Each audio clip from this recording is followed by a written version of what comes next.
Before we get started, I have to clear up a little discrepancy here. Apparently the other night, or within the last week, because I've been getting a lot of email about this, and I even received one telephone call. Apparently somebody called the Alex Jones broadcast and asked him why he didn't have me on the air, or asked him something about me.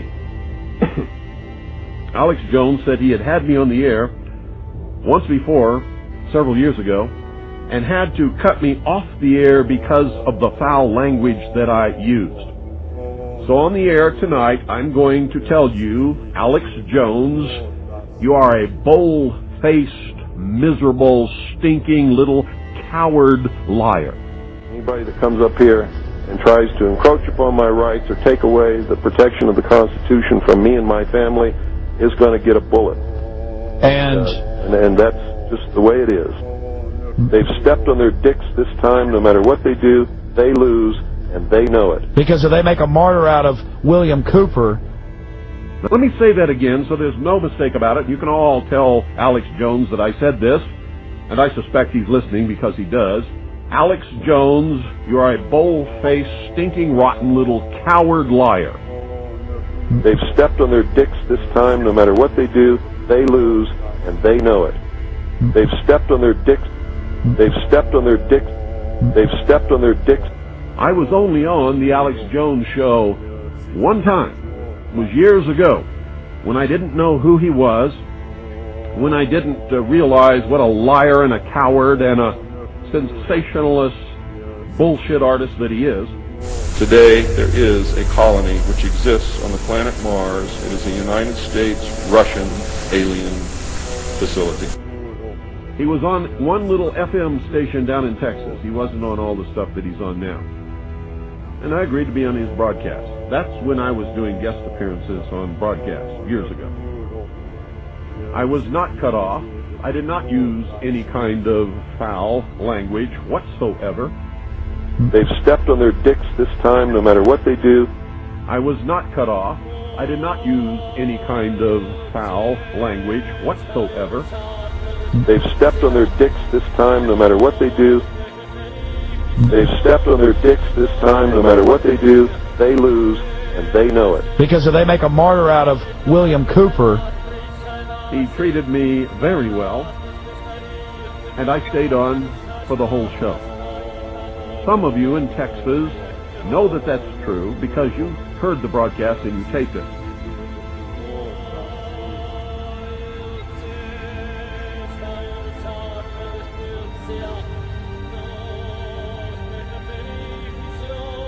Later, when I found out who Alex Jones was and what he was doing to the truth, and what a cowardly liar and sensationalist he really is. There are areas in the moon where plant life grows and even changes color with the seasons.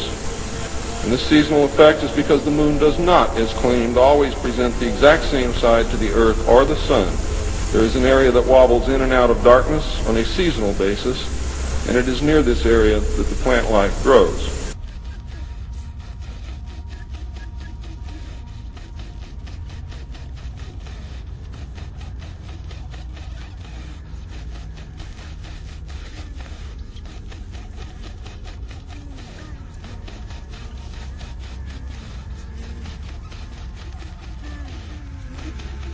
Every time he called me after that, I have always refused to appear on his broadcast.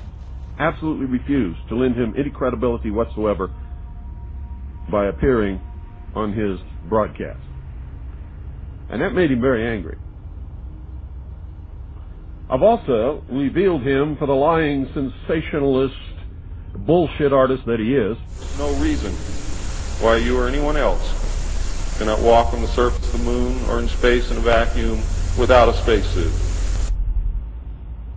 The most disgusting broadcast he ever did was on New Year's Eve, the year 2000, 1999, bringing in the year 2000, which he went completely out of his mind and claimed that Russia had launched intercontinental ballistic missiles with multiple warheads at the United States of America and actually panicked millions of people who were putting their children and their belongings in their cars and heading for the hills.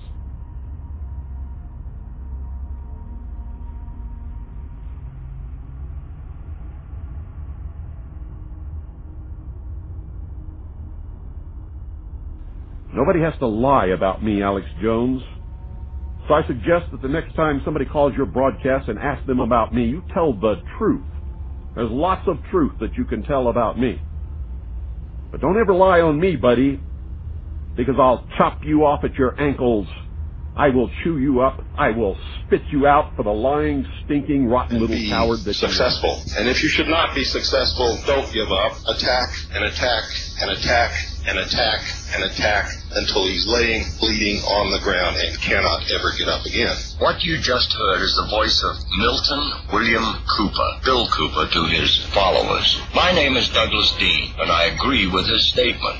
When you're confronted with an enemy who is all set to kill you, survival, facing imminent death, is the name of the game. The trouble with Cooper's statement is that he believes everyone is his enemy. He trusts no one. Has stated this in his lectures, and his past record shows his continuous onslaught and attack against anyone who gets in his way.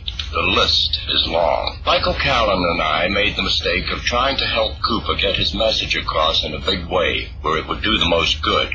Instead of the nickel and dime operation he and his partner Stan Barrington were conducting. Promotion, the show business way, takes a lot of time, effort, and money. Cooper was all for it in the beginning, but his innate distrust through the 8 months of our association came to a head with his insistent demanding of all the master tapes of his lectures and interviews, which in reality never belonged to him, with the exception of tapes from 2 small lectures in Phoenix and Sedona, Arizona. Michael and I paid all the expenses to produce the rest of the tapes. Cooper and Barrington agreed at a meeting with Michael and myself at my home that we would not touch any of the monies taken in from the sale of the tapes, rolling over the account to take care of future expenses for larger orders of tapes, until we had a sizable amount that we could start taking profit from. After all the expenses were paid, the monies that I took in are still untouched in the Need to Know Productions account. Michael had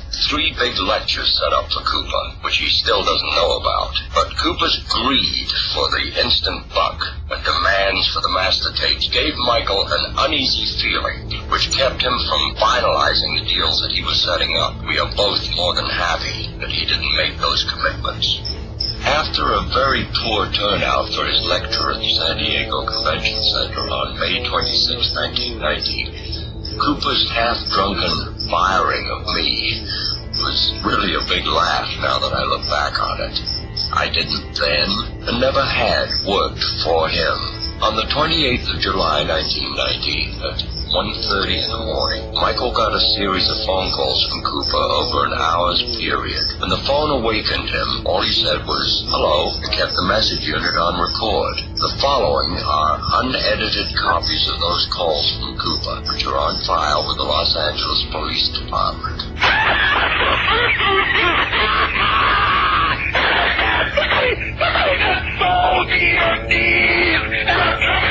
I'm trying to get those deals, man. I'm trying to make them motherfucking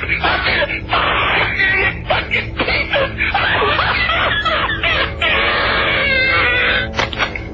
Michael, you've reached 602-567-6536. This is Bill, your old partner. And I just wanted to let you know that John Hart, one of the richest men in America, has assigned me some bodyguards and security personnel. And he's really looking out after my interest. And I knew that you were really concerned about that. And I thought that you might want to know that everything's really been taken care of. And he's going to make sure that nothing ever happens to me that's bad. So, you know, you got my number, you got my address. In case you get in a hankering to, you know, talk about the old times, just give me a call. Otherwise, I would suggest to be, you know, sort of careful. Don't ride any fucking Broncos. You know, since you've been hanging out with me, I wouldn't suggest that you go anywhere that you hadn't been before.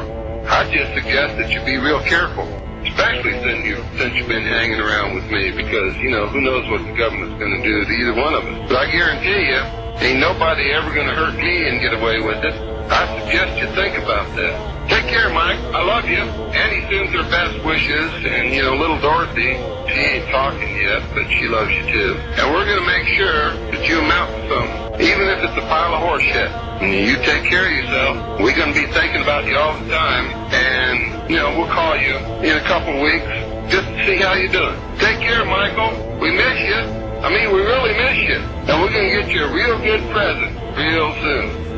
Yeah, Bill Cooper jumping into the jug. Now, there are a number of other phone messages he left that one. Doug Dean ended up calling the sheriff's department. They took his call. They ended up coming out the next day. They investigated the slashed tires. And I will state for the record that they were never able to definitively pin that on Cooper. But Dean, as I said, was a man at the time, 69, 70 years of age. And I'm going to play just one last phone message he left to show you truly what a despicable man this was. This is Cooper, now really intoxicated, calling up Doug Dean sometime in the week. You dumb son of a bitch. If you don't straighten things out, you're the dumbest son of a bitch that ever lived. In fact, you may not even live. So, what are you going to do with somebody? We refuse to be intimidated by this guy. Personally, on a personal level, I would have loved if he would have confronted me somewhere. But the man knew better, because I would have gone off on him like a proverbial 4th of July fireworks. The wee hours of September the 27th, 1990.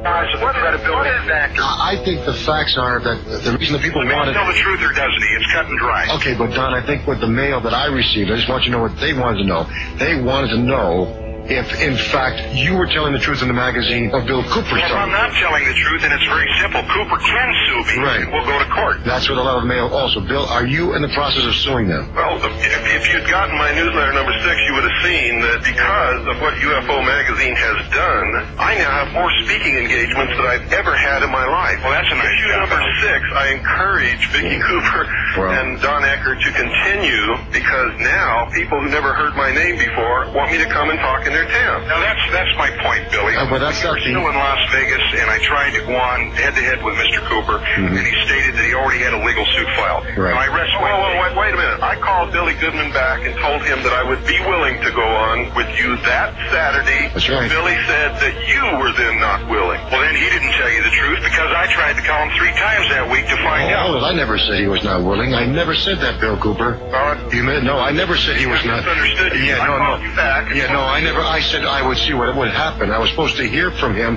and I guess he never reached me. And Maybe that's what it was. Well, I was in the process of moving into the network situation. But anyway, Oh, yeah. So, Or did he not belong on a... show didn't last much longer that night. Of course, nothing was really accomplished. And soon thereafter, Cooper moved out of the UFO field and went strictly into the Patriot movement. For a while, he had a shortwave broadcast called The Hour of the Time. Some wag coined it the Hour of the Slime. Before we get started, I have to clear up a little discrepancy here.